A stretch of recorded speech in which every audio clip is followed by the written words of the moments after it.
سيبني كده. مش دي طريقة القرآن. طريقة القرآن هي أعدت للمتقين.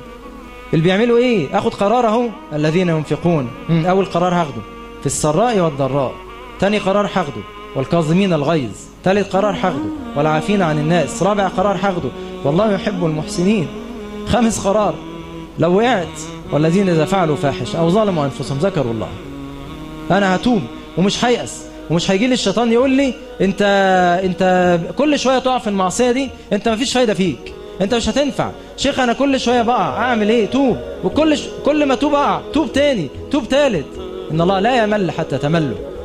افضل دايما توب، دايما توب، ما تيأس ابدا. هو كده المسلم كده. النبي عليه الصلاه والسلام قال ان المسلم خلق مفتونا توابا نسيا اذا ذكر ذكر. قال ما من عبد مؤمن إلا له ذنب يعتاده الفين بعد الفين، وذنب هو مقيم عليه لا يفارقه حتى يفارق الدنيا.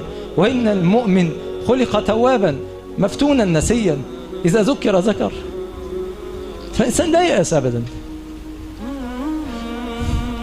المتقين قد يفعلوا الفواحش، المتقين قد يظلموا أنفسهم، لكن إنما اكتسبوا صفة التقوى من أنهم يسارعون بالتوبة. أول ما تغلط قوم، اغلط قوم ولو 100,000 مرة. إن الله لا يمل حتى تملوا.